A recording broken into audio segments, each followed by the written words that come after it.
Avenida Sastre, las dos primeras cuadras desde Balcarce y hasta Subiría, tiene una condición bastante mala, hay muchísimos pozos, y uno de los temas fundamentales que también los vecinos están alertados es el funcionamiento de los semáforos, que realmente, los he podido comprobar personalmente, están funcionando muy mal. Vos sabés que, Jorge, realmente te agradezco porque vos siempre me haces muy buenas preguntas. Las dos cuadras esas, que no voy a decir en qué época, porque yo no voy a criticar a intendentes anteriores, como ya lo dije, están en esa condición porque en un momento se construyeron con menos cemento del que habría que construirla. Esas dos cuadras, en cualquier momento, que le va a pasar como a la gente, que antes le cobraban el pavimento 2 veces y no se lo hacían, y ahora le cae el pavimento kirchnerista y aparecen sus cuadras pavimentadas y la gente se queda contento porque si algo que ha hecho bueno este gobierno es igualar las clases sociales con el pavimento, en cualquier momento nos vamos a levantar y vamos a tener hechas esas dos cuadras. En algún momento están proyectadas, las vamos a levantar, no vamos a cometer el error que han cometido gobiernos anteriores y vamos a hacer las dos cuadras nuevas. Y me viene muy bien que me pregunten lo de los semáforos por el accidente que se produjo el otro día. Los semáforos nuevos que puso esta municipalidad, cuando se corta o tienen un problema, ustedes lo pueden ver, esto lo puede ver toda la comunidad, cuando se corta o tiene algún problema, aparece un intermitente, un amarillo que te indica que, ojo, que en este momento no hay semáforo. Está la calle libre como una calle que no tiene semáforo, ojo. Los semáforos viejos, que los tenemos que ir cambiando paulatinamente, cuando se le rompe un relay, uno queda funcionando, para que la gente lo entienda, y el otro quizá queda funcionando en verde. Entonces, el otro día cuando se produjo el accidente, le habían avisado a Servicios Municipal, estaba yendo el electricista para ahí, pero el accidente se produjo en esa media hora, 40 minutos, que, mira, si hay un buen equipo en la municipalidad, es el equipo de electricistas. Pero bueno, ese impedimento de media hora produjo un accidente. ¿Qué vamos a hacer nosotros? Que no es fácil y es muy costoso, cambiar todo el sistema de semáforos para que cada vez que pase o una interrupción eléctrica o una rotura, todos queden en intermitente. Pero te agradezco las dos preguntas porque la gente ya se pregunta y van a ser solucionadas. Las dos cuadras, que es una vergüenza, y lo de los semáforos. Una pregunta, Pablo. Hay vecinos que están reclamando, cuando se hizo la Plaza España Nueva, había juegos para personas con discapacidades diferentes.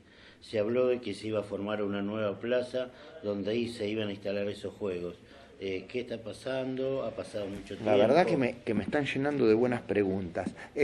Cuando la plaza pusimos en los juegos en la Plaza España, fueron rotos en forma irracional porque calculo que alguien que rompe un juego alguien que rompe ya tiene algún problema cultural.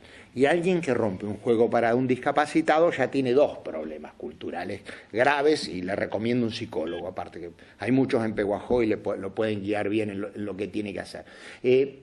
Al lado viene, para que la gente lo entienda, viene la 502. Al lado va a venir la nueva escuela que nosotros llamamos 205, pero que se llama Escuela Secundaria 5, por eso sale en la licitación. Al lado, siguiendo por Dean Funes, para que la gente lo entienda, al lado hay una construcción obsoleta. Bueno, ahí va una plaza.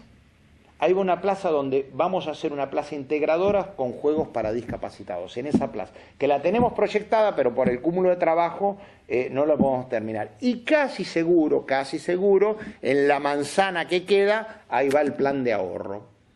Que esto le estoy dando la primicia, que sería un lugar muy bueno y que faltaría una cuadra para pavimentar y que quedaría pavimentado para Dean Funes. Que así que ahí va una plaza integradora, en el lugar ese donde está esa construcción que la tenemos que tirar y hacer realmente una plaza donde van a ir juegos variados para una plaza integradora. Y lo que obvio que uno le está pidiendo a la comunidad que no vuelvan a repetir los hechos porque bueno, acá se conjugan varias cosas, el esfuerzo de la escuela técnica que también nos hizo los juegos para discapacitados, el esfuerzo municipal para colocarlos, mantenerlos y la irracionalidad de un sector para romperlo. Y hoy leía, creo que le hizo el reportaje el diario Noticias al director de servicio, Olivera, y bueno, él menciona algo que vimos ayer, pero esto pasa también por la irracionalidad. Él dice que cuando llegan las elecciones hay más basurales. Y yo digo, sí, hay más basurales, pero yo le pido también a la gente que tiene una camioneta nueva que no tire la basura donde no corresponde, porque está tirando la basura donde hay otro vecino más alejado del centro, que tire la basura en el basural o que aguante un día la basura, porque los recolectores de basura pasan todos los días menos los sábados. Entonces también tienen un problemita. ¿Cómo no vamos a aguantar la basura un día y se la vamos a tirar a otro? Más allá de las elecciones o no las elecciones, sé que por supuesto que algunos irracionales en las elecciones tiran basura, rompen carteles, pero las elecciones pasan y todo eso queda para la comunidad de Pehuajó, cosa que no tendrían que hacerlo, porque supónganse que el que está rompiendo sea el que va a ganar. Entonces, para su gobierno está rompiendo algo que después él tiene que gobernar. Y como no se trata de gobierno, sino que se trata de Estado, el día que aprendamos los pehuajenses que los gobiernos pasan, el mío, pasó el de César Peña, pasó el de Mascheroni, y van a pasar, y las cosas van a quedar, porque lo que tenemos que lograr es una continuidad del Estado. El día que nosotros entendamos eso, por eso nosotros que fuimos muy criticados también por esta gente bastante amarga, que tenemos de opositores algunos muy amargos, fuimos tan criticados por los corazones. El corazón no tiene un mensaje político, el corazón no es de Zurro, el corazón es de Pehuajó. Quiero a Pehuajó, quiero a mi pueblo, más allá del intendente de turno. Pero bueno, el día que dejen de tomar vinagre a la mañana, quizás se les pase. ¿Qué va a pasar con el estacionamiento de motos? El estacionamiento de motos, la verdad que Trozzi usted se ha levantado inspirado. El estacionamiento de motos es una cosa que por supuesto la tenemos que realizar en las esquinas y que de acuerdo al cúmulo de actividades que tenemos, la tenemos postergado. Es un incumplimiento, tiene razón, es un incumplimiento que ya lo vamos a realizar.